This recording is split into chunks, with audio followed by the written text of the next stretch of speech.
There are some definite things I wish I knew before I started to care for houseplants. I grew up in South Africa and I had all these amazing plants around me like Ficus, Euphorbia, Sansevieria, loads of succulents and cacti, and they were all just growing in their natural environment.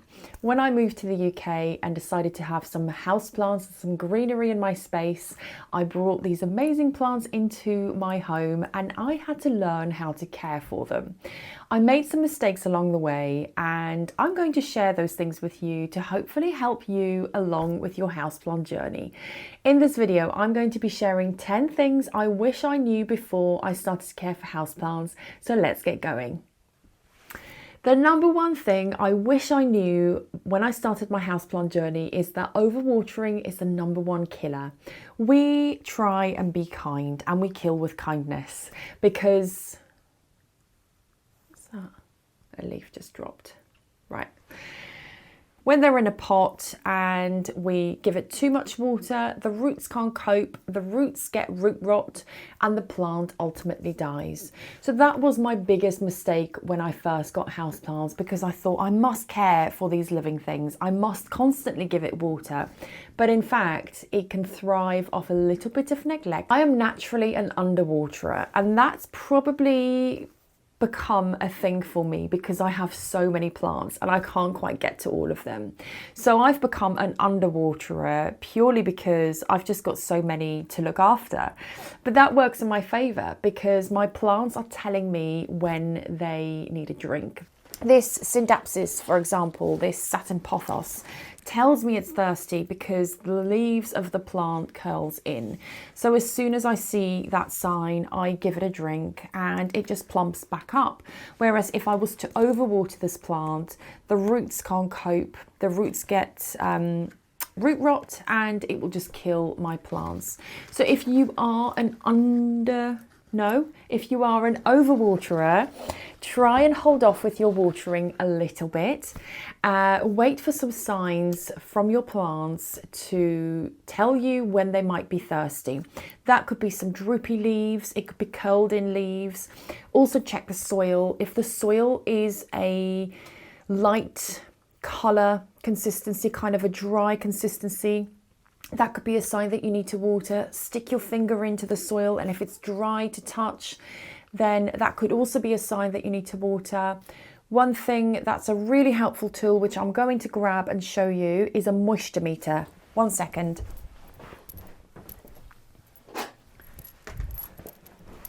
If you don't have a moisture meter, this tool is really helpful. Some people like them, other people don't, but it's a gauge which you stick into your soil and it tells you how wet, moist, dry, moist or wet your plant is.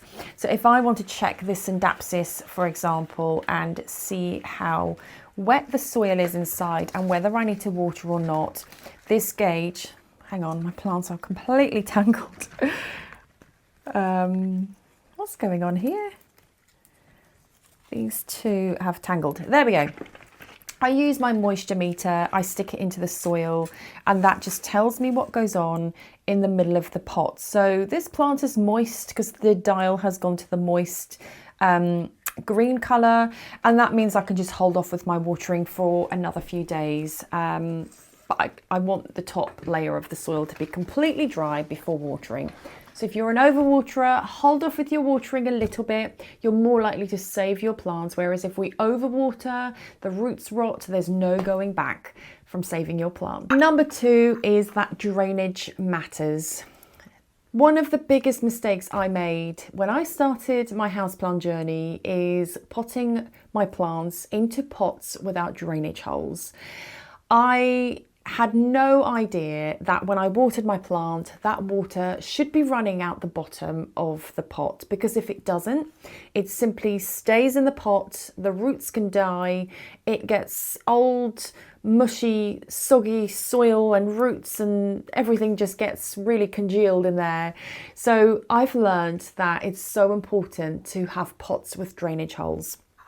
For example, I have my Tradescanthia in a plastic pot, and that has drainage holes, but also this decorative pot has a drainage hole in there as well.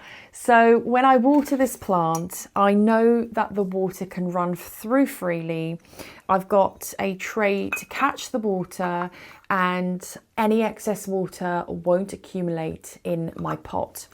If you do have a decorative pot that doesn't have a hole in the bottom, for example, my Elkhorn fern, this pot doesn't have a drainage hole in the bottom. So what I do is when I water, I either remove the plant from the pot and water it over a sink so that the excess water can escape from here. Or if I do water as it is in my pot, I remove the plant afterwards and I drain away the excess water. It's so important because I remember having a maidenhair fern in a pot without drainage holes, and for the first couple of weeks, maybe even 3 weeks, the plant looked super healthy, and I had no idea that whenever I water, that water didn't escape anywhere. It just stuck to the bottom of the pot, which made the soil soggy, it made the roots rot, and then ultimately my plant died. So that was another mistake I made when I started my houseplant journey. So make sure if you do pot your plants into a pot that it has drainage holes. If you can trust yourself not to overwater, pots without drainage holes can be absolutely fine. But if you are an overwaterer, I would really recommend having pots with a hole in the bottom so that all of that water can drain through freely.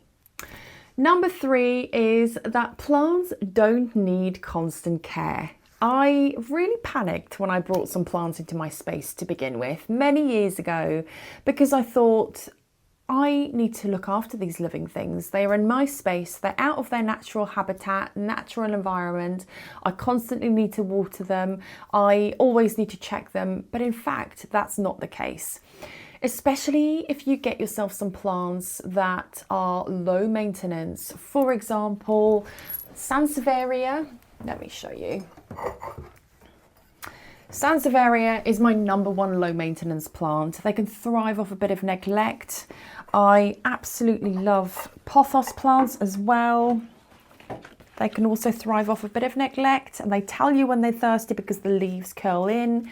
So if you're starting off with houseplants and you're just not sure what to get, or if you're too worried to care for them, research a few houseplants, or always ask me if you're not sure what plants are low maintenance and easy to care for, because you don't constantly need to check them. You don't always need to water them.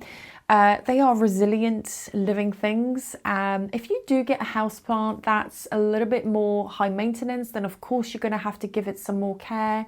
But Sansevieria, pothos, a ZZ plant, which is a plant I have behind me here, they are all really low maintenance. Succulents, cacti,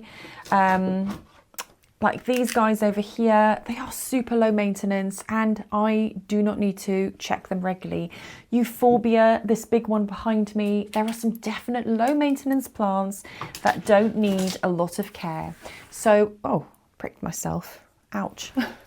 If you don't have a lot of time, if you don't constantly want to worry about your plants, low maintenance plants is the way to go. The 4th thing I wish I knew when I started my houseplant journey is that pests are part of the package. I used to feel so disheartened when I saw a pest on my plant, and it really used to stress me out. But actually, they are natural things that we bring into our space. It's nature. So of course we are going to be bringing in some pests, and there are going to be pests breeding on our plants. I have now learned to accept that pests are going to appear and they are treatable, and as long as we spot them early enough and treat the pests, then they will go away, but they will appear again. So I always, as I'm passing my plants, not daily, it doesn't need to be a massive thing, but I'm just conscious that whenever I pass my plants, I just check the leaves, the top and the bottom. I just check, give it a quick check over of the stems, And once you know what you're looking for, then it's really easy to spot. Some leaves might be discoloured on the top and bottom because it could be thrips that suck all the good energy out of a plant. There might be fluffy white mealybugs, and they are so easy to spot once you know what to look for. It's complete trial and error, and we all get it wrong sometimes, and that's absolutely fine. But just know that pests are part of the package. Don't feel too disheartened if you see them on your plants. They are completely treatable as long as you catch them early. So that's one big thing that I've learned, and I've started to relax a little bit more now when I see a pest. Number 5 is that seasonal changes do matter. We go through the different seasons, especially here in the UK. We're now coming out of summer into autumn and winter. And there are some definite seasonal adjustments that we need to consider when we care for houseplants. My latest video has been about winter houseplant care, so I will link it below for you, and you can have a look if you like to see how to care for your plants during the autumn and winter months. Similarly, as we come out of winter into summer, there are certain things that we need to consider. For example, watering a little bit more, fertilizing more, making sure that plants aren't in direct sunshine. So there are some definite seasonal changes that really matter that we need to be mindful of as we care for our plants. Number 6 is well-being, and plants are amazing for well-being. I knew this when I brought plants into my space, but I wonder if I knew it when I grew up in South Africa. I walked around barefoot. I had all these amazing plants around me. I made mud cakes. I had my hands in soil all the time. I climbed trees. So there's so many different textures and smells and grass under my feet. I always wonder if I really paid attention or if I just took those things for granted. But actually, I think it really helped my mental health as a child because I had such an outdoorsy upbringing, and I think subconsciously I completely appreciated it and felt all of those nature elements as I grew up. And that is why I'm so attracted to plants and so in tune with the soil and the stems and the leaves and all of the lovely sensory benefits that houseplants can bring today. Houseplants helped me during the COVID pandemic. I was homeschooling my 2 boys. It was such a stressful time. But at the end of every homeschooling day, I found myself going to my plants, and that was my time to switch off. It was my mindful time to relax, and that's how my business started. So if you are new to plant care, houseplants can really aid our mental health. The colour green is aesthetically pleasing to look at. We don't want houseplants to be stressful. We don't want to worry about pests or plants dying. So I would recommend starting with low maintenance plants, easy to care for plants. So houseplants can really aid mental health, and it's got so many mental health benefits. So if you don't have a plant, make sure that you start having a plant or 2 or 200 if you feel brave enough in your space.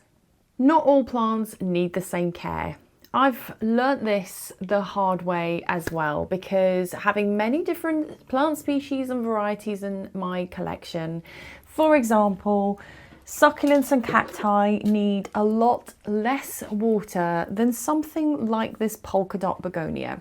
Succulents and cacti are really forgiving when you don't water. They can thrive off a bit of neglect, whereas my polka dot begonia does need water before the soil dries out.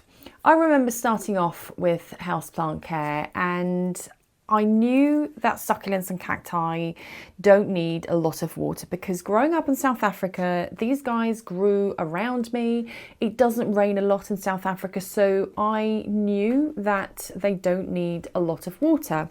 But I didn't quite appreciate that plants like a peace lily or this polka dot begonia does need water before the soil dries out, because otherwise the plant just dries out completely and it just looks a very unhappy plant. So make sure if you buy a new plant, if you get a new plant cutting from a friend. Always make sure that you know what light it needs and what water requirements it needs. Those are the two most important things to start off with when you start with houseplants. Number 8 is the right light. The right light is just as important as the right amount of watering. I've brought plants home before and I've put them in the wrong spots, not getting the right light. Lighting is so important because if a plant doesn't get the right amount of light, they can get leggy, it can stunt their growth. Maybe not immediately, but over a few months' time, you'll notice that a plant is starting to look unhappy if it's in a dark corner. So always make sure that you have the right light for a plant. If you don't have the right light, grow lights are a really good alternative to top up on the light requirements for your plant. Grow lights are especially helpful during the winter months when the days are a little bit darker and the days are shorter. So I have some grow lights in my plant room and I'll show you one and what it looks like in a minute. It's a great clip-on one. It's got many different arms so that I can project the light onto many different plants in my plant room. So make sure you get the right light for your plants and they will really thrive in your space. A clip-on grow light like this one is great. It has many different arms and I can direct it to whichever plants I'd like to top up on some light. There are many different varieties, but I can really recommend a grow light, especially during the winter months when the days are darker. Number 9 is that the right soil matters. I always mix my own soils together because I find in garden centres or any shop where you go into and you buy a soil bag, that soil is just too dense and too compact for my houseplants. The water doesn't drain through properly when I water it, so I mix my own soils together. This houseplant soil here is for my tropical houseplants like Monstera. I use it for Pile, Ficus, begonias, and I have a slightly different mix for my succulents and cacti. For my tropical houseplants, I use a peat-free soil and I mix some orchid bark with that for some drainage. And to add a bit of humidity, I add some perlite for drainage. I add worm castings for a natural fertilizer. And I also add some coco coir, which is the outer shell of a coconut, just so that the roots of the plant can breathe. Coco coir aerates the soil and it just makes that soil really nice and light. So that's my tropical houseplant mix. For succulents and cacti and euphorbia, I use a different mix. I also use a peat-free soil, but I mix some horticultural sand or some grit in there, and I add some worm castings for a natural fertilizer as well. The right soil is so important for our plants. My succulents and cacti, for example, won't appreciate this lovely moisture-rich soil because they like dry conditions. So make sure that when you repot your plants, you don't have to have all of the elements that I have in my tropical mix. As long as you can just have your soil, your bark, and your perlite, which is these white pieces of volcanic rock that you can add for drainage, then that would be a great mix as well. If you don't want to add worm castings, you can just use a liquid fertilizer to feed your plants with during the summer months or whilst your plants are doing active growing, but you don't have to add coco coir if you can't find it or if you don't want to. So next time you come to repot your plant, make sure that you've got the right soil mix, a nice gritty soil for succulents and cacti, and a nice moisture-rich soil for your tropical houseplants. And the final one I'd like to share with you is that fertilizer is not just a plant food, it's a vitamin for your plants. When plants come to live in our space and they're in a pot like this one, they are taken out of their natural habitat and put in a small pot like this. The nutrients in these little pots can very quickly run out. Whereas in their natural habitat, they've got bugs crawling around them, they've got leaves decomposing, which causes a natural plant food for them. Whereas if they're in our space, in these little pots, and they've got tap water which is hard, they've got underfloor heating and radiators which could damage the soil and the roots and the plant as well, we do need to top them up on their nutrients. So that's where a fertilizer comes in. It's like broccoli for your plants. It's like a vitamin, and it just keeps those nutrients topped up so that our plants can really grow to their best ability. I always recommend using a liquid fertilizer. There are many different forms of fertilizer that you can use, but I find liquid fertilizers work really, really well. I tend to fertilize my plants during the summer months, so in the UK from maybe the beginning of April till the end of October. However, if I do see during the autumn and winter months some active growth on my plants, then I will continue to fertilize until the growth stops. Winter months are typically a time for our plants to go dormant, where they go to sleep. But if I see a new leaf popping up or some plants growing during the winter months, I will still give it some nutrients because it needs it. So make sure if you're not fertilizing your houseplants, make sure that you do, because you'll see a massive difference to the growth of them. I hope you enjoyed listening to those 10 tips that I wish I knew when I started my houseplant journey. If you have any questions about your own houseplants or any of these tips I've given in the video, please drop them in the comments below. Thank you for watching. I will see you next time. Bye.